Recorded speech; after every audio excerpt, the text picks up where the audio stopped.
بسم اللہ الرحمن الرحیم الحمد للہ والصلاة والسلام علی رسول اللہ وعلی آلہ واصحابہ اجمعین اما بعد۔ ناظرین کرام، السلام علیکم ورحمۃ اللہ وبرکاتہ۔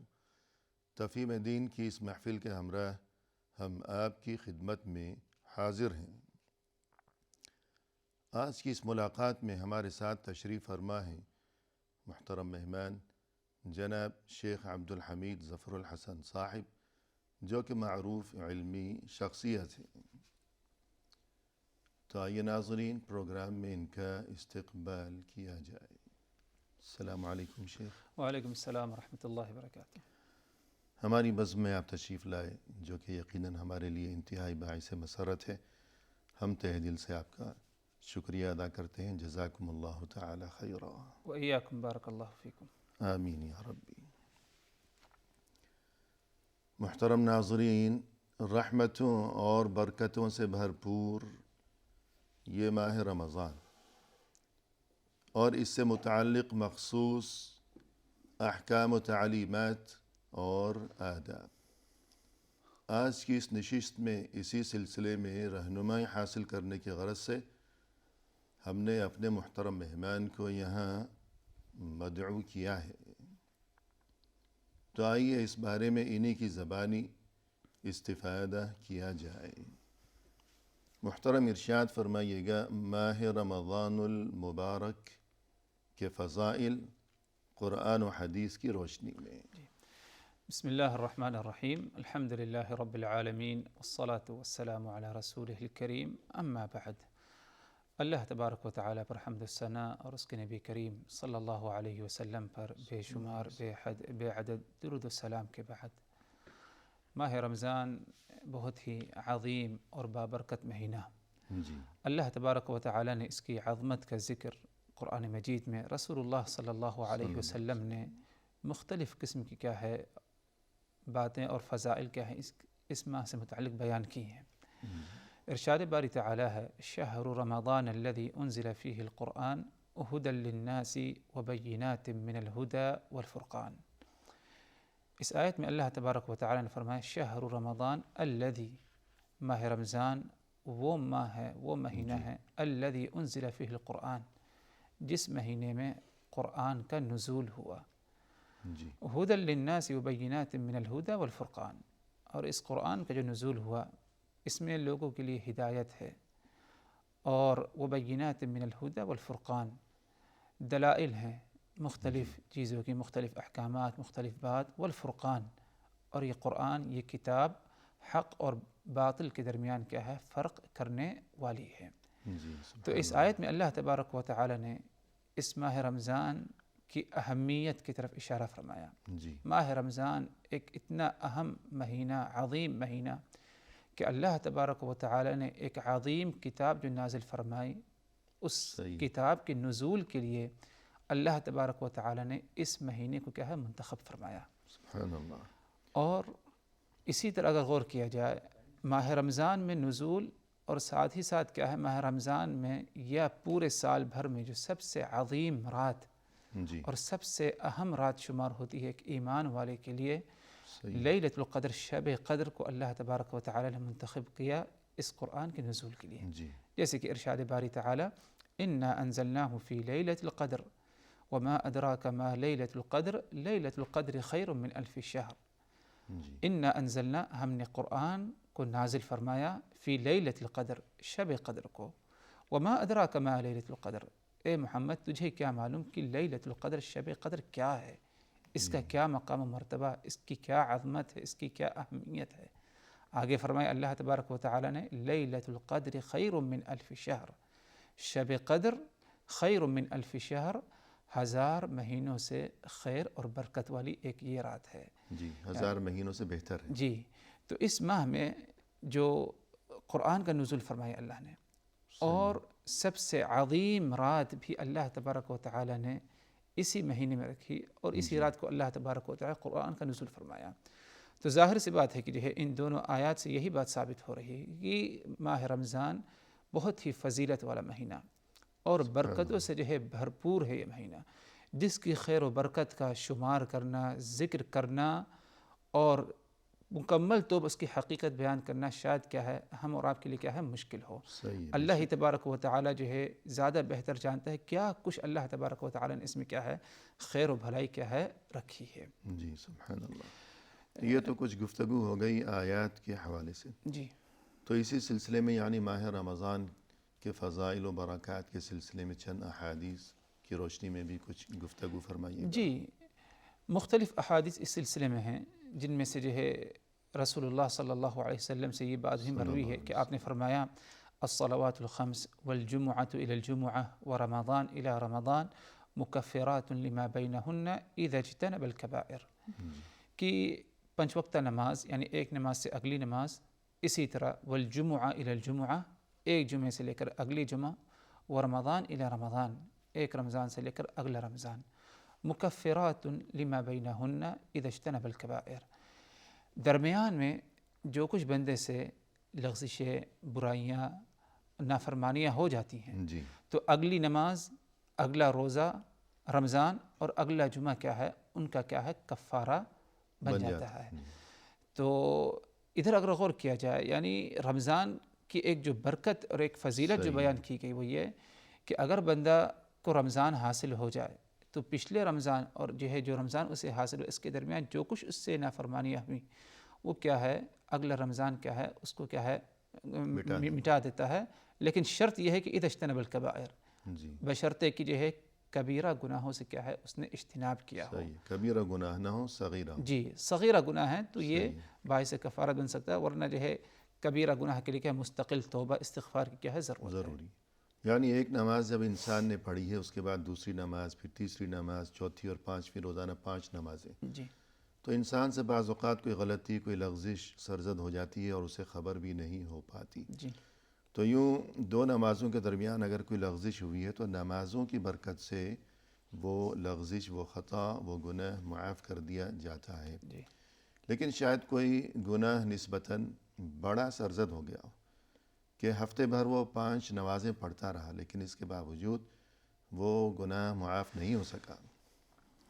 تو ایک جمعہ اس نے پڑھا ہے، پھر اگلے جمعے کے دن بھی نماز اس نے جمعے کی نماز پڑھی ہے، تو اب جو نسبتاً کچھ بڑا گناہ ہے وہ دونوں جمعے کے دن چونکہ اس نے جمعے کی نماز پڑھی ہے تو وہ گناہ بھی اب معاف ہو گیا جو 5 نمازوں سے معاف نہیں ہو سکا تھا. اب سال بھر وہ جمعے بھی پڑھتا رہا، شاید کوئی ایسا اور نسبتاً بڑا گناہ ہو کہ وہ اتنے جمعے پڑھنے کے باوجود معاف نہیں ہو سکا. تو ایک رمضان میں جب اس نے روزے رکھے پابندی کے ساتھ، وہ دیگر عبادات، پھر آئندہ رمضان آ گیا اور اس نے پھر روزے رکھے تو یوں وہ گناہ بھی اب معاف کر دیے گئے کہ جو نہ تو 5 نمازوں سے معاف ہو سکے تھے، نہ سال بھر کے جمعے کی نمازیں پڑھنے سے معاف ہو سکے تھے. تو گویا کہ رمضان کا مقام و مرتبہ مزید بلند تر ہے. اسی طرح مزید کچھ فرمائیے گا کسی حدیث کی روشنی میں. جی آپ صلی اللہ علیہ وسلم نے ایک موقع پر جو ہے اس ماہ رمضان سے متعلق جو ہے بعض اس مہینے کی جو خصوصیات ہیں ان کا ذکر فرمایا آپ صلی اللہ علیہ وسلم اذا كان اول لیلۃ من شہر رمضان، جب رمضان کی آمد ہو جائے، پہلی رات رمضان کی ہوتی ہے، صفدت الشیاطین ومردت الجن، تو اللہ تبارک و تعالیٰ کے حکم سے شیطانوں کو، خاص طور پر جو سرکش شیطان ہیں، بڑے شیاطین ہیں، ان کو جکڑ دیا جاتا ہے، قید کر دیا جاتا ہے. وغلقت ابواب النار فلم یفتح منها باب، جہنم اور آگ کے تمام دروازوں کو بند کر دیا جاتا ہے، کوئی دروازہ پورے ماہ رمضان کا کھولا نہیں جاتا. وفتحت ابواب الجنت فلم یغلق منها باب، اور جنت کے سارے دروازے کھول دیے جاتے ہیں، پورے ماہ جو ہے کوئی دروازہ جنت کا بند نہیں کیا جاتا ہے.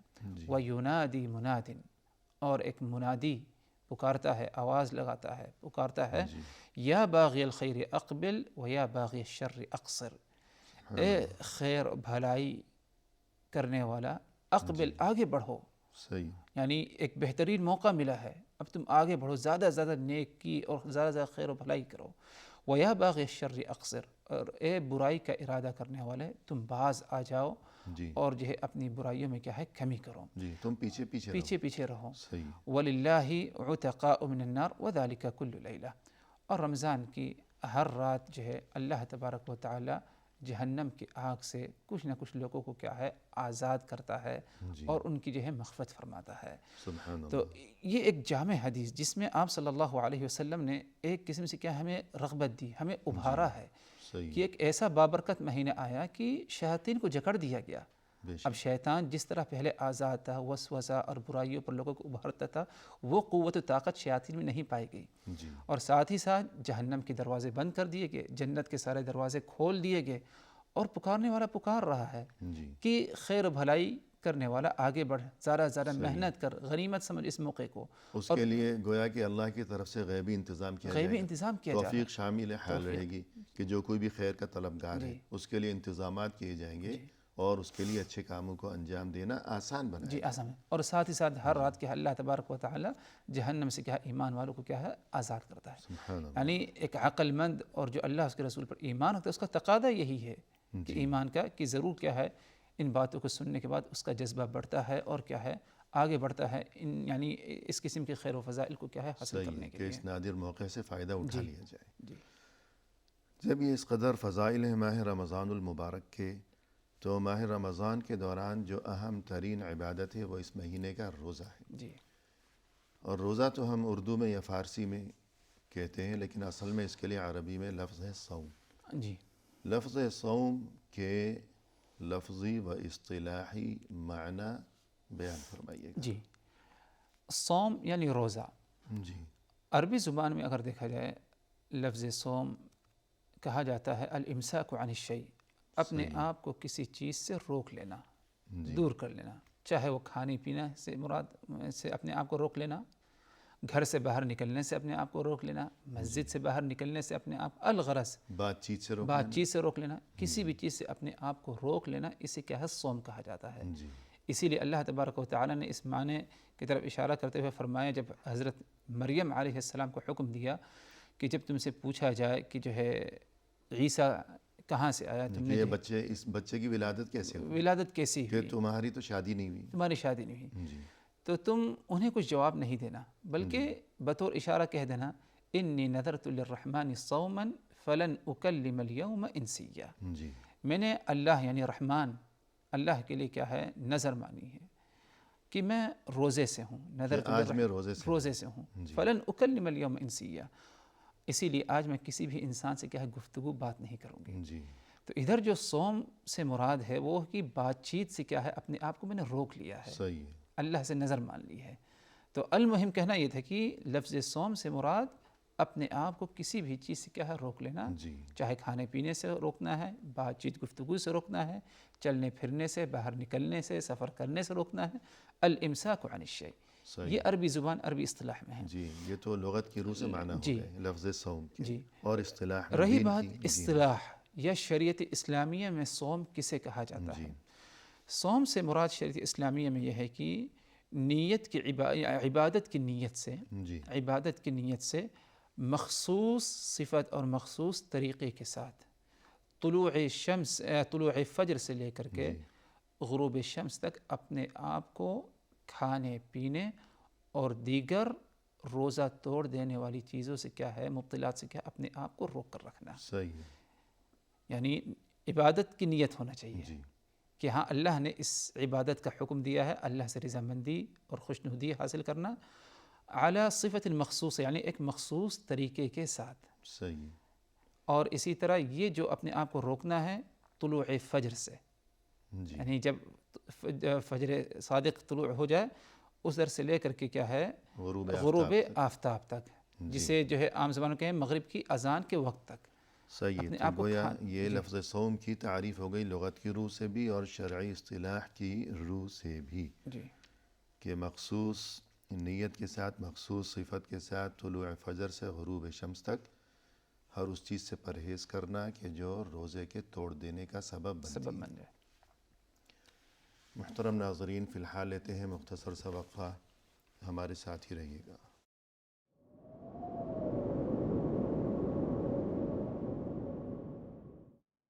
ناظرین کرام, وقفے کے بعد ہم حاضر خدمت ہیں. آئیے سلسلے گفتگو کو آگے بڑھایا جائے اپنے مہمان کی زبانی. شیخ, وقفے سے قبل آپ نے گفتگو فرمائی اولاً تو ماہ رمضان کی فضیلت کے بارے میں جی قرآن و حدیث کی روشنی میں، اور اس کے بعد یہ کہ ماہ رمضان کے ساتھ جو مخصوص عبادات ہیں ان میں اہم ترین عبادت ہے اس مہینے کا روزہ۔ روزے کی تعریف آپ نے بیان فرمائی کہ صوم کے لفظی اور شرعی اصطلاحی معنی۔ تو اب ہم آپ سے یہ گزارش کریں گے کہ ماہ رمضان کے روزوں کی جی اسلامی عبادات میں کیا ان کی اہمیت ہے، کیا ان کا مرتبہ ہے؟ جی ماہ رمضان میں جیسے کہ آپ نے فرمایا کہ سب سے عظیم اور اہم عبادت اس مکمل مہینے کا روزہ ہے۔ جی روزے کا مقام و مرتبہ ہے، یعنی ماہ رمضان کے روزے کا، اس کے مقام و مرتبہ یعنی مختصراً یہ کہا جائے کہ یہ فرض ہے ہر ایمان والے پر، جی جیسے کہ بات آگے آئے گی انشاءاللہ کہ کیا شرائط ہیں فرض ہونے کے، جی لیکن یہ فرض ہے اور اس پر جو ہے امت کا اتفاق ہے، صحیح اجماع ہے، کسی نے اس چیز سے انکار نہیں کیا، اور اتفاق اجماع اس لیے ہے جی کیونکہ کتاب و سنت سے اس کی فرضیت اور وجوب کیا ہے ثابت ہے۔ جی درست اللہ تبارک و تعالی نے فرمایا فمن شہد منکم الشہر فلیصم، تم میں سے جسے یہ مہینہ نصیب ہو جائے، یہ مہینہ حاصل ہو جائے، فلیصم، تو جی اسے چاہیے اس ماہ کا کیا ہے روزہ رکھے۔ سبحان اللہ۔ اسی طرح رسول اللہ صلی اللہ علیہ وسلم نے ماہ رمضان کے روزے کو اسلام کی اہم ترین بنیاد قرار دی ہے، جی اور فرمایا آپ صلی اللہ علیہ وسلم نے بنی الاسلام علی خمس، اسلام کی بنیاد 5 چیزوں پر۔ نمبر 1 شہادت ان لا الہ الا اللہ وان محمد رسول اللہ، پہلی بنیاد اسلام کی اس بات کی گواہی دینا کہ کوئی الہ برحق نہیں معبود مگر صرف اللہ کی ذات، وان محمد رسول اللہ، اور محمد اللہ کے رسول پیغمبر ہیں۔ جی دوسری بنیاد اقام الصلاۃ، نماز ادا کرنا، نماز سے مراد ادھر 5 وقتہ نماز کی ادائیگی ہے جو فرض اور واجب ہے، وایتاء الزکاۃ، زکوٰۃ ادا کرنا، زکوٰۃ کی اگر جو ہے شرائط پائے جائیں اور صاحب نصاب ہو جائے تو زکوٰۃ ادا کرنا ہے۔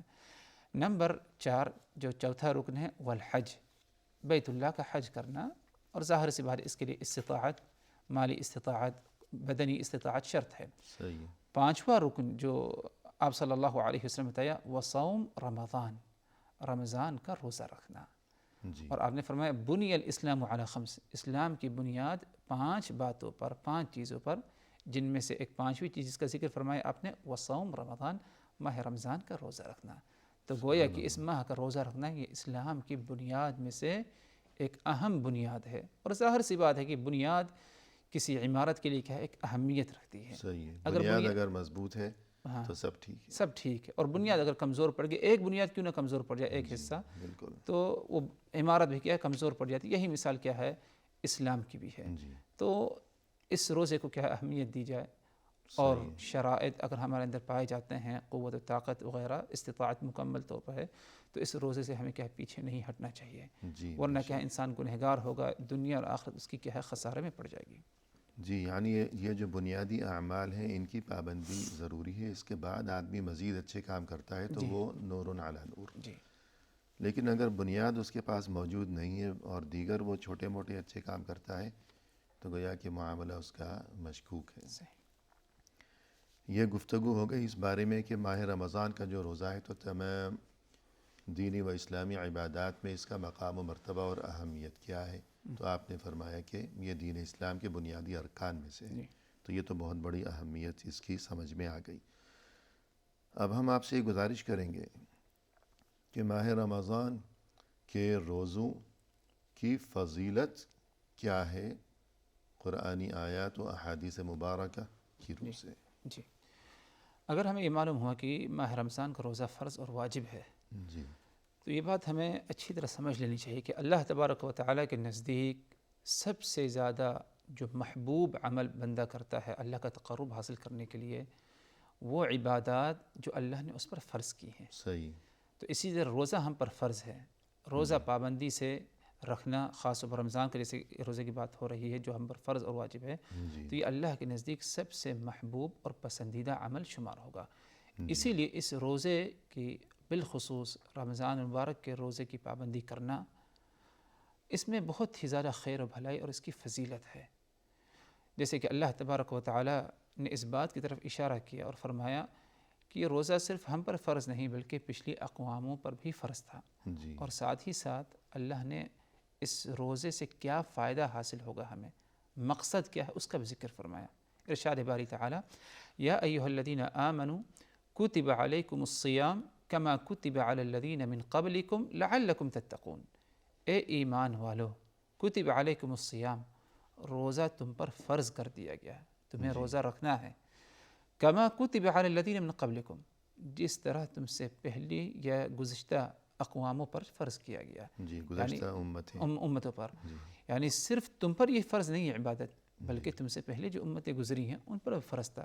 ہاں یہ بات الگ ہے کہ ان کا روزہ شاید ہمارے روزے طرح مختلف رہا ہو، ان کی شریعت تھی جس طرح اللہ نے حکم دیا، لیکن روزہ پچھلی امتوں پر بھی فرض تھا۔ صحیح آگے فرمایا اللہ تبارک و تعالی لعلکم تتقون، اس روزے کی فرضیت یہ نہیں کہ جو ہے تم کو کسی مشکل میں ڈالنا، تم پر کوئی زیادتی کرنا، بھوکا پیاسا، نہ، لعلکم تتقون، تاکہ تم ڈرو، تقوی پرہیزگاری تمہارے اندر پائی جائے۔ سبحان اللہ، یعنی اس روزے کے ذریعے انسان کو تربیت دینا مقصود ہے، جی ایک پیغام ہے، ایک مقصد ہے، ہاں ایک مقصد ہے، جی تاکہ وہ متقی پرہیزگار ہو جائے، تقوی پرہیزگاری اس کے اندر پائی جائے۔ اور ظاہر سی بات ہے جب تقوی پرہیزگاری آ جائے گی تو انسان کیا ہے، نور علی نور، ہر برائی سے باز آ جائے گا۔ صحیح ہے۔ تو اس بارے میں ہم آگے مزید گفتگو بھی کریں گے، آپ کی زبانی سنیں گے کہ رمضان اور یہ کہ روزہ اور تقوی، روزہ رکھ کر تقوی انسان میں کس طرح پیدا ہوتا ہے، جی یہ گفتگو کی جائے گی۔ تو رمضان کے روزے کی فضیلت کے تعلق سے ایک بات تو یہ سمجھ میں آئی کہ نہ صرف یہ کہ یہ امت بلکہ گزشتہ امتوں پر بھی روزہ فرض تھا کسی نہ کسی شکل میں، تو اس سے روزے کی فضیلت سمجھ میں آتی ہے۔ اور مزید روزے کی فضیلت کے بارے میں کچھ ارشاد فرمائیے۔ جی، رسول اللہ صلی اللہ علیہ وسلم کا جو ہے فرمان ہے کہ من صام رمضان ایمانا واحتسابا غفر له ما تقدم من ذنبه، جی کہ جس شخص نے ماہ رمضان کا روزہ رکھا ایمانا واحتسابا، ایمان کے ساتھ، احتساب کے ساتھ، جی ایمان یعنی اس بات پر یقین کہ اللہ نے جو ہے اس کا حکم دیا ہے اور یہ ہم پر فرض ہے، احتساب یعنی ثواب کی نیت، صحیح، اللہ سے ثواب حاصل کرنے کی نیت سے، کوئی ریاکاری، دکھاوا، دنیاوی مقصد و مفاد نہیں، بلکہ خالص اللہ کے لیے اس نے روزہ رکھا۔ اگر یہ دو چیزیں اس کے روزے میں پائی گئی، ایمان پایا جائے، احتساب، غفر له ما تقدم من ذنبه، تو اس کے سارے پچھلے گناہوں کو کیا ہے، معاف کر دیا جاتا ہے۔ سبحان اللہ۔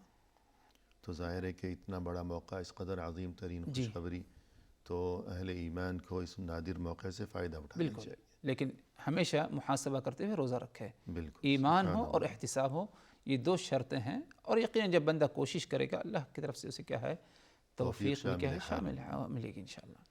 اور اسی طرح ہمیں یہ چیز بھی نظر آتی ہے احادیث مبارکہ میں رمضان کے روزے کی فضیلت کے تعلق سے کہ یہ رمضان کا روزہ یہ دخول جنت کے اسباب میں سے جی ایک اہم ترین سبب اس کو جی قرار دیا گیا ہے، اس بارے میں فرمائیے گا۔ جی، یعنی ماہ رمضان کا روزہ یا عام طور پر جو ہے روزہ جیسی عبادت جو ہے اگر بندہ اخلاص کے ساتھ، ایمان، احتساب کے ساتھ رکھے تو یقیناً کیا ہے، جنت کا کیا ہے، مستحق ہوگا۔ جی اور جنت میں بھی کیا ہے، اگر دیکھا جائے تو نصوص کی روشنی میں اللہ تبارک و تعالی نے مخصوص دروازہ رکھا ہے، جس دروازے سے صرف اور صرف کیا ہے، روزے دار ہی کیا ہے، داخل ہوں گے، جو ماہ رمضان کا ایمان، احتساب کے ساتھ روزہ رکھا کرتے تھے، اور اسی طرح جو ہے نفل روزوں کو بھی اہتمام کیا کرتے تھے۔ اللہ کے رسول صلی اللہ علیہ وسلم نے فرمایا ان فی الجنت بابا یقال له الریان، جنت میں ایک دروازہ ہے جسے ریان کہا جاتا ہے، اس دروازے کا نام الریان ہے۔ يدخل منه الصائمون یوم القیامہ، روز قیامت اس دروازے سے یعنی ریان نامی دروازے سے صرف اور صرف کیا ہے، روزے دار ہی کیا ہے، داخل ہوں گے جنت میں۔ لا يدخل منه احد غیرهم، روزے دار کے علاوہ کوئی اور اس دروازے سے داخل نہیں ہوگا۔ یقال این الصائمون، کہا جائے گا کہ روزے دار کہاں ہیں، فیقومون، تو روزے دار کھڑے ہو پڑیں گے۔ لا يدخل منه احد غیرهم فاذا دخلوا اغلق فلم يدخل منه احد، اب جب روزے دار اس دروازے سے داخل ہو جائیں گے، جب انہیں پکارا جائے گا، بلایا جائے گا اس دروازے سے داخل ہونے کے لیے، سارے روزے دار داخل ہو جائیں گے، اس کے بعد وہ دروازہ بند کر دیا جائے گا. اب اس کے بعد نہ تو وہ دروازہ کھولا جائے گا اور نہ ہی کوئی اس دروازے سے اور داخل ہوگا. سبحان اللہ. تو یہ ایک مخصوص جو ہے مقام و مرتبہ روزے داروں کے اور لیے یہ بڑا شرف ہے. روز قیامت. جنت میں دخول ہے لیکن جنت میں داخلہ کیا ہے؟ ایک مخصوص دروازے سے کیا ہے ان کو ایک امتیازی شان ہے. امتیازی شان ہے ان کو. جی. اور اس دروازے کا جو نام رکھا گیا الریان، تو اس میں بھی ایک لطیف اشارہ پوشیدہ ہے. الریان یعنی سیراب کرنے والا، پیاس بجھانے والا. تو روزے دار چونکہ دنیا کی زندگی میں روزے کے دوران یہ پیاس کی تکلیف ہمیشہ برداشت کرتا رہا، اللہ کی رضا کی خاطر صبح سے شام تک 30 دن یا 29 دن مہینے بھر جو پیاس کی تکلیف ہے یہ کوئی معمولی بات تو نہیں. تو اس کے لیے جنت میں داخلے کے لیے بطور خاص شرف و اعزاز کے طور پر جو مخصوص دروازہ اللہ کی طرف سے تیار کیا گیا ہے، تو اس دروازے کا نام ہے پیاس کے بالکل برعکس. جی. الریان، ری کے معنی سیراب کرنا، پانی دینا. جی. تو چونکہ دنیا میں پیاس کی تکلیف یہ برداشت کرتا رہا تو وہاں ریان دروازہ اس کے لیے ہے. تو گویا کہ یہ بھی ایک باریک اور لطیف اشارہ ہے اور پیغام. اور اسی طرح روزے کے بارے میں ہمیں ایک چیز احادیث مبارکہ کی روشنی میں یہ بھی نظر آتی ہے کہ اس کے لیے اللہ کی طرف سے روزے دار کے لیے جو اجر و ثواب تیار کیا گیا ہے، تو اس بارے میں یہ ارشاد ہوا کہ یہ ثواب حدود و قیود سے بالاتر ہے. جی. اس کی تو کوئی حدود و قیود ہی نہیں ہے، لا محدود اجر و ثواب ہے روزے دار کے لیے. تو اس بارے میں فرمائیے گا. جی. روزہ ایک ایسی عبادت اور شاید کہ جو ہے یعنی ایک واحد عبادت ہوگی جس کے بارے میں اللہ تبارک و تعالی نے فرمایا کل عمل ابن آدم لہ الا الصوم فإنہ لی وانا اجزی بہ. جی. آدم کی اولاد جو کچھ عمل کرتی ہے وہ اس کے لیے ہے، الا الصوم سوائے روزے کے. فإنہ لی روزہ میرے لیے ہے اور میں ہی اس کا کیا ہے بدلہ دوں گا یا اجر ثواب دوں گا. صحیح.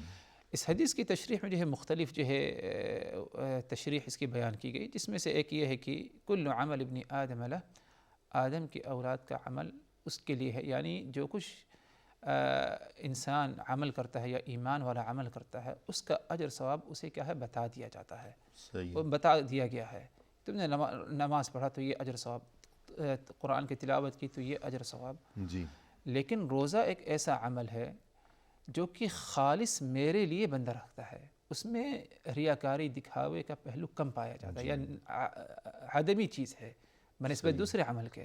نماز پڑھ رہا ہے لوگوں کی نظر میں ہے، قرآن کی تلاوت کر رہا ہے لوگ اسے دیکھ رہے ہیں، لیکن روزے دار اگر روزے سے ہے اور کسی مجلس میں بیٹھ جائے تو کوئی نہیں کہہ سکتا کہ شاید یہ روزے سے ہے جی. جب تک کہ وہ خود جو ہے اس بات کو ظاہر نہ کرے. تو اللہ اس کے اور اگر ظاہر کرے گا تب بھی کوئی یقین تو نہیں ہے، سچ بول رہا ہے غلط بول رہا ہے، وہ تو اللہ ہی جانتا ہے. اللہ ہی جانتا ہے کہ یہ ایسا عمل ہے جو اللہ اور اس کے درمیان کا ہے، بندے اور اللہ کے درمیان کا ہے.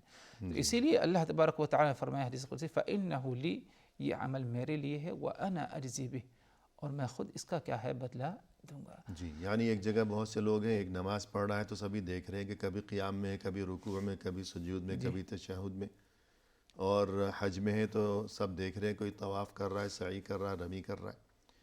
لیکن بہت سے لوگ ایک جگہ بیٹھے ہوئے تو کوئی خبر ہی نہیں، طریقہ ہی نہیں پہچاننے کا کہ ان میں سے روزہ کس کا ہے اور کس کا نہیں. مزید گفتگو وقفے کے بعد کریں انشاءاللہ. ناظرین فی الحال لیتے ہیں مختصر سا وقفہ، ہمارے ساتھ ہی رہیے گا.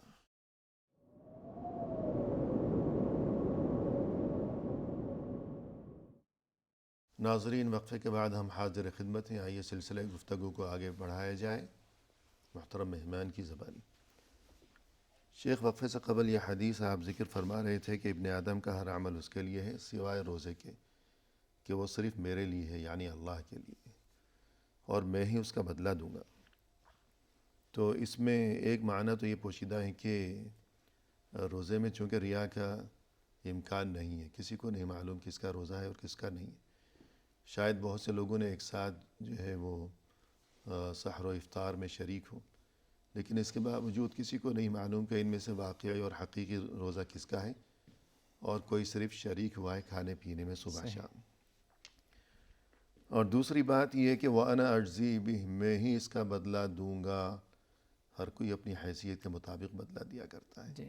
تو پھر بادشاہوں کا بادشاہ احکم الحاکمین، جی جس کے قبضے میں تمام زمین و آسمان کے خزانے ہیں، وہ اللہ۔ جی جب کسی کے اجر و ثواب کو وہ اپنے ذمہ لے لے تو پھر خود سمجھ لینا چاہیے جی کہ وہ ثواب کیسا عظیم الشان جی ہوگا۔ مزید اس بارے میں کوئی حدیث فرمائیے گا۔ جی یعنی جیسے کہ آپ نے اشارہ فرمایا تھا وقفے سے پہلے کہ جی لا محدود اس کا اجر و ثواب ہے، جی اسی بات کی طرف جو ہے رسول اللہ صلی اللہ علیہ وسلم نے اشارہ فرمایا، اللہ تبارک و تعالیٰ سے روایت کرتے ہوئے حدیث قدسی ہے صحیح ہے۔ کہ اللہ تبارک و تعالیٰ نے فرمایا کل عمل، رسول اللہ صلی اللہ علیہ وسلم نے فرمایا کل عمل ابن آدم یضاعف الحسنة بعشر امثالها الى 700 ضعف، صحیح کہ آدم کی اولاد کے جو اعمال ہوتے ہیں، جو نیکیاں کرتا ہے، اس کا اجر ثواب اسے ہر عمل کا بڑھا چڑھا کر دیا جاتا ہے۔ جی یعنی یہ ایک سنت الہی، قاعدہ، ایک قانون الہی ہے کہ اللہ تبارک و تعالیٰ کسی ایک نیکی کا بدلہ ایک نیکی نہیں دیتا ایک عمل کا، بلکہ بڑھا چڑھا کر، کم از کم کیا ہے 10 نیکی، صحیح ہے۔ ایک نماز پڑھا کر بندے نے تو 10 نیکیوں کے 10 نمازوں کے برابر ہے۔ من جاء بالحسنة فله عشر عشر امثالها، امثالها، کم از کم 10۔ کم از کم 10۔ صحیح مزید اور اللہ تبارک و تعالیٰ اپنے فضل و کرم سے، احسان سے اس کا اجر ثواب بڑھاتا ہے، جیسے کہ آپ سے فرمایا الی 700 ضعف، جی 700 نیکیوں کے برابر کیا ہے اسے کیا ہے اجر ثواب دیا جاتا ہے۔ جی آگے فرمایا آپ صلی اللہ علیہ وسلم نے قال اللہ تعالی، اللہ تبارک و تعالیٰ نے فرمایا الا الصوم، سوائے روزے کے۔ جی روزہ اس میں شامل نہیں ہے کہ ایک روزے کا جو ہے اجر ثواب 10 اور 10 سے بڑھا جائے 700 تک، نہ، روزہ اس سے کیا ہے مستثنا ہے۔ صحیح روزے سے متعلق کیا فرمایا اللہ نے، فَإِنَّهُ لِي، کیونکہ روزہ میرے لیے ہے، وَأَنَا أَجْزِي بِهِ، اور میں اس کا اجر ثواب اسے دیتا ہوں، يَدَعُ طَعَامَهُ وَشَهْوَتَهُ مِنْ أَجْلِي، وہ اپنا کھانا پینا، اپنی شہوت، اپنی خواہشات کو میرے لیے ترک کرتا ہے، میرے لیے چھوڑتا ہے۔ تو ادھر اس بات کی طرف اشارہ ہے کہ روزے کا اجر ثواب اللہ تبارک و تعالی لا محدود دیتا ہے، جی جس کا علم صرف اللہ وحدہ لا شریک کو ہے، کہ روزے کی شان نرالی ہے، نرالی ہے۔ کیا 10 گنا بڑھا کر ثواب اور کیا 700 گنا بڑھا کر ثواب، روزے کی شان نرالی ہے، جی کیونکہ روزہ راز ہے، راز ہے۔ روزے دار کے اور اس کے رب کے درمیان روزہ راز ہے، جی تو اس کی شان نرالی ہے۔ تو یہ گفتگو ہو گئی ماہ رمضان کے روزوں کی فضیلت کے بارے میں اور اس کے اجر و ثواب کے بارے میں۔ اگر کوئی استطاعت کے باوجود روزہ نہیں رکھتا، حالانکہ روزہ اس پر شرعاً فرض ہے، تو پھر وہ روزہ چھوڑتا ہے تو اس کے لیے کیا وعید وارد ہوئی ہے؟ ظاہر سی بات ہے، یعنی اگر ایک فرض عبادت کو، واجب عبادت کو، اور خاص طور پر دین اسلام کا رکن ہے وہ، جی اسے اگر کوئی جان بوجھ کر کے ترک کرے، استطاعت کے باوجود نہ رکھے اور جان بوجھ کر ترک کرے، بہت ہی بڑا گنہگار ہوگا۔ صحیح اس سلسلے میں رسول اللہ صلی اللہ علیہ وسلم نے جو ہمیں بتایا ہے ایک حدیث جس میں ایک وعید ہے، آپ نے فرمایا من افطر یوما من رمضان من غیر رخصت ولا عذر، جی جس شخص نے رمضان کے ایک دن کا روزہ ترک کر دیا، نہیں رکھا، جی من غیر رخصت ولا عذر، کسی شرعی عذر، کوئی شرعی عذر نہیں اس کے پاس، اور نہ ہی کوئی رخصت آسانی اس کے ساتھ، یعنی نہ تو وہ مسافر ہے، یعنی وہ کوئی سبب اس کے اندر نہیں پایا گیا جس سبب کے بنا پر کیا ہے روزہ چھوڑنے کی اجازت ہے اسے شریعت میں، بس استطاعت کے باوجود اس نے روزہ نہیں رکھا۔ آپ صلی اللہ علیہ وسلم فرمایا کہ اگر اس روزے کے بدلے جو ہے وہ سال بھر کا روزہ رکھے بطور قضا، تو وہ روزہ اس کا کیا ہے قضا نہیں ہوگا، بلکہ صوم الدہر، زندگی بھر، زندگی بھر جو ہے اگر اس نے روزہ رکھا جی اس روزے اس ایک دن کے روزے کی قضا میں، جی تو اسے کیا ہے اس کا تلافی نہیں ہو سکتی۔ سبحان اللہ۔ تو ظاہر سی بات ہے کہ جو ہے ایک وعید ہے کہ بندہ کیا ہے اس سے کیا ہے اجتناب کرے، اور ہمیشہ کیا ہے استطاعت اگر اس کے اندر ہے روزہ رکھے، اور روزہ رکھنے سے کیا ہے پیچھے نہ ہٹے، ورنہ کیا ہے وہ بہت ہی خسارے اور تو نقصان۔ جب معاملہ اس قدر نازک ترین ہے کہ ایک دن کا روزہ چھوڑ دیا اس شخص نے کہ جس پر روزہ فرض ہے، تو اس کے لیے یہ وعید ہے کہ زندگی بھر بھی اگر وہ روزے رکھتا رہے واقعی، تب بھی اس کی تلافی ممکن نہیں ہے۔ اب سوال یہ پیدا ہوتا ہے ذہنوں میں کہ روزہ کس پر فرض ہے؟ جی، روزہ ہر ایسے مسلمان پر فرض ہے جو عقل مند ہو، عقل ہو اس کے پاس، یعنی دیوانہ نہ ہو، مجنون نہ ہو، عقل ہو اور بلوغت کو پہنچ چکا ہو، بچہ نہ ہو، بچہ نہ ہو، جی صحیح ہو یعنی تندرست ہو، کوئی ایسا مرض کوئی ایسی بیمار نہ ہو جس کی بنا پر روزہ نہ رکھ پائے، صحیح یا بیماری میں اس کی اضافہ ہو، مقیم ہو، قیام کی حالت میں مسافر نہ ہو، صحیح اور اسی طرح جو ہے عورت کیا ہے اپنے مخصوص ایام حیض و نفاس سے کیا ہے پاک ہو اور طاہر ہو۔ اگر یہ شرطیں پائی گئیں اور یہ صفات پائے جاتے ہیں تو ایسے مسلمان پر کیا ہے روزہ فرض اور کیا ہے واجب ہے۔ لیکن اس کے باوجود جیسے کہ اگر کوئی چھوٹا بچہ ہے، خاص طور پر تھوڑا سا شعور اسے ہو گیا ہے، گھر والوں کا روزہ رکھ سکتا ہے، اور رکھنا چاہیے، رکھوانا چاہیے، ماں باپ کو چاہیے بطور تربیت اور رغبت، تاکہ جو ہے آگے چل کر آج اس کا عادی ہو جائے، رکھنے میں کوئی دشواری اور پریشانی نہ ہو اسے، تو اسے رکھوانا چاہیے۔ جی لیکن یہ بات معلوم ہونی چاہیے کہ ضروری نہیں اس کی، جی ہمارے اسلاف سے ثابت ہے کہ جو ہے بس اوقات کیا ہے وہ بچوں سے کیا ہے روزہ رکھوایا کرتے ہیں، اور جو ہے ان کو یعنی ابھارنے کے لیے مزید اس نیکی کی طرف کیا ہے کچھ انعامات وغیرہ بھی کیا مقرر کیا کرتے تھے، شوق دلانے کے لیے۔ تو یہ بات واضح ہو گئی کہ روزہ فرض ہے اس مسلمان پر جو کہ عقل مند ہو، دیوانہ نہ ہو، بالغ ہو، بچہ نہ ہو، اور یہ کہ تندرست ہو، بیمار نہ ہو، اور یہ کہ مقیم ہو، مسافر نہ ہو۔ تو اب یہ سوال پیدا ہوتا ہے کہ کیا کوئی ایسے لوگ بھی ہیں کہ جنہیں رمضان کا روزہ چھوڑ دینے کی اجازت ہے، رخصت ہے، اور اگر رخصت ہے تو پھر اس بارے میں کیا احکام ہے، کیا تفصیلات ہیں؟ جی ظاہر سی بات ہے، یعنی کچھ ایسے لوگ ہیں صفات یا کچھ علامات پائی جائیں تو ایک ایمان والے کو اجازت ہے کہ وہ روزہ نہ رکھے، کیونکہ یہ دین اسلام کیا ہے آسان دین ہے، کسی کو زحمت کسی کو مشکل میں ڈالنے والا دین نہیں ہے، اور اللہ تبارک و تعالی یرید اللہ بکم اليسر ولا یرید بکم العسر، اللہ تمہارے ساتھ آسانی چاہتا ہے، نہ کہ جو ہے تمہیں کسی مشکل میں ڈالنا چاہتا ہے۔ تو اسی لیے اگر کوئی عمر دراز ہے کہ وہ روزہ نہیں رکھ پاتا اور رکھنا اس کے لیے کیا ہے مشکل ہے، یا کسی ایسے مرض میں کوئی مبتلا ہے جو کہ دائمی مرض ہے، اس سے چھٹکارا نہیں، اور ایسا مرض کہ اس روزے میں روزہ رکھنا اس کے لیے مشکل ہے، صحیح، اور یہ کہ اب شفا کی امید نہیں ہے، شفا کی امید نہیں ہے، تو انہیں اجازت ہے کہ وہ روزہ نہ رکھیں، روزہ نہ رکھیں، لیکن اس کے بدلے میں انہیں کیا ہے بطور فدیہ کیا ہے، ہر روزے کے بدلے کیا فدیہ ادا کرنا ہوگا، جیسے کہ اللہ نے فرمایا وَعَلَى الَّذِينَ يُطِيقُونَهُ فِدْيَةٌ طَعَامُ مِسْكِينٍ، اور فدیہ جو ہے طعام مسکین یعنی مسکین کو کھانا کھلانا۔ اگر اس نے مکمل ماہ کا روزہ رکھا، مہینہ اگر 30 دن کا تھا تو 30 مسکینوں کو جو ہے کھانا کھلانا ہوگا۔ ہو سکتا ہے کہ اس نے شروع میں روزہ رکھا ہو ہمت کر کے، لیکن درمیان سے کیا ہے اس کی ہمت نہ پڑی ہو، یا ایسا مرض آ گیا جو کہ دائمی ہے، شفا نہیں ہے، تو جس دن سے اس نے روزہ چھوڑا ہے اتنی گنتی کیا ہے وہ روزہ کیا ہے کہ بدلے کیا ہے فدیہ جو ہے مسکین کو کھانا کھلائے۔ تو یہ تو تذکرہ ہو گیا ان لوگوں کے بارے میں کہ جنہیں ایسا شرعی عذر لاحق ہے کہ انہیں رمضان کا فرض روزہ چھوڑنے کی اجازت تو ہے، لیکن ہر روزے کے بدلے انہیں فدیہ ادا کرنا لازم ہوگا، یہ ایک قسم ہوگی۔ دوسری قسم کن لوگوں کی ہے، کون سے معذور لوگ؟ دوسری قسم ایسے ہیں جن کو روزہ چھوڑنے کی نہ رکھنے کی اجازت ہے، لیکن بعد میں انہیں قضا کرنا ان پر کیا ہے واجب اور فرض ہے، صحیح، اور اس ضمن میں کیا ہے فدیہ دینے سے کام نہیں چلے، فدیہ دینے سے کام نہیں چلے، جتنے روزے ان کے چھوٹے ہیں یا چھوڑے ہیں عذر کی بنا پر وہ رکھنے ہوں گے۔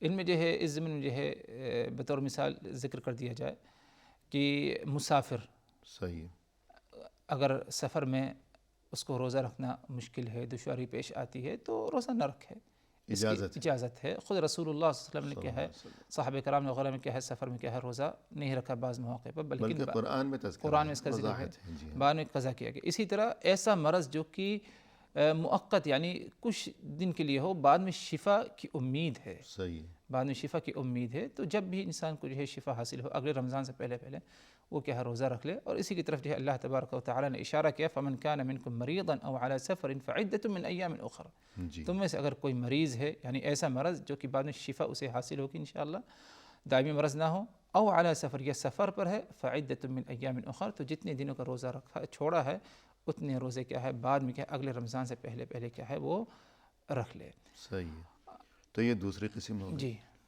یعنی ایسے معذور کہ جنہیں رمضان کا روزہ چھوڑنے کی اجازت ہے، لیکن بعد میں فدیہ دینے سے کام نہیں چلے گا، بلکہ اتنے روزے قضا کرنا ضروری ہوگا۔ اور تیسری قسم کیا ہے؟ تیسری قسم وہ عورتیں جو اپنے مخصوص ایام سے یا ولادت کے بعد حالت نفاس میں ہیں. تو اگر عورت حالت حیض یا حالت نفاس میں ہے تو اسے روزہ نہیں رکھنا ہے، بلکہ روزہ رکھنا چھوڑنا ہے. اور اگر روزہ رکھے تو گنہگار بھی ہو سکتی ہے. یعنی پہلی دو قسم کے وہ لوگ تھے ایسے معذور جنہیں روزہ چھوڑنے کی اجازت تھی. جی. پھر ان کی دو قسمیں تھیں. ایک قسم وہ تھی کہ روزہ چھوڑنے کی اجازت ہے لیکن ہر روزے کے عوض انہیں فدیہ دینا ہوگا. جی. دوسری قسم کے معذور وہ تھے کہ روزہ چھوڑنے کی اجازت ہے لیکن رمضان کے بعد چھوٹے ہوئے روزے قضا کرنے ہوں گے. جی. تیسری قسم ان لوگوں کی ہے کہ جنہیں روزہ رکھنے کی اجازت ہی نہیں ہے، روزہ چھوڑنا ضروری ہے. جی. تو یہ کون ہیں؟ یہ جو ہے وہ عورتیں جو اپنے مخصوص ایام حالت حیض یا نفاس سے ہیں. صحیح ہے. اور ان کو ہر حال میں کیا ہے روزہ رکھنا چھوڑنا ہی ہوگا. حیض اور نفاس سے کیا مراد ہے؟ دونوں میں کیا فرق ہے؟ حیض یعنی عورت کو جو ہے ہر مہینے جو اسے مخصوص ایام آتے ہیں. اور نفاس سے مراد ولادت کے بعد جو ہے جو خون جاری ہوتا ہے 40 دن تک تقریباً جو عورت کو، اسے کیا ہے نفاس کہا جاتا ہے. تو دونوں حالت میں کسی بھی ایک حالت میں اگر کوئی عورت پائی گئی تو اسے ہر حال میں کیا ہے روزہ چھوڑنا ہی ہوگا، نہ روزہ رکھے. جیسے کہ حضرت عائشہ رضی اللہ عنہا سے جو ہے پوچھا بھی گیا اس بارے میں تو فرمایا انہوں نے کہ جو ہے نبی پاک صلی اللہ علیہ وسلم کے زمانے میں ہم اپنے مخصوص ایام سے ہوا کرتی تھی تو نؤمر بقضاء الصوم، ہمیں کیا ہے روزہ کے قضا کا حکم دیا جاتا تھا. ولا نؤمر بقضاء الصلاة، لیکن جہاں تک نماز کا معاملہ ہے نماز کی قضا کا ہمیں حکم نہیں دیا جاتا تھا. تو روزہ عورت کو چھوڑے ان دونوں حالتوں میں، لیکن بعد میں اگلے رمضان سے پہلے انہیں کیا ہے قضا کرنا ہوگا. یہ اس پر کیا ہے لازمی ہوگا. اور یہ کہ مخصوص ایام میں یا نفاس میں جو نماز چھوڑنے کا بھی حکم ہے ایسی خواتین کے لیے، تو نماز کی قضا نہیں ہے. نماز کی قضا نہیں ہے کیونکہ وہ تو بڑی مشقت ہو جائے گی کہ ہر ایک دن میں 5 نمازیں، تو 40 دن اگر نفاس ہو تو کتنی نمازیں پڑھے گی بیچاری. الغرض پروگرام کے اختتام پر ہم تہ دل سے آپ کے شکر گزار ہیں کہ آپ تشریف لائے، آپ نے وقت دیا اور مؤثر و دل نشیں انداز میں رہنمائی فرمائی. جزاکم اللہ تعالی. بارک اللہ فیکم. آمین یا رب. اور اسی کے ساتھ محترم ناظرین، اختتامی موقع پر تہ دل سے ہم آپ کا بھی شکریہ ادا کرتے ہیں کہ آپ نے ہمارا یہ پروگرام دیکھا، اور اس وعدے کے ساتھ کہ انشاءاللہ بہت جلد آئندہ ملاقات کے موقع پر اسی موضوع کے ہمراہ انہی محترم مہمان کی معیت میں ہم حاضر خدمت ہوں گے. اس وقت تک کے لیے فی امان اللہ، وآخر دعوانا ان الحمد للہ رب العالمین.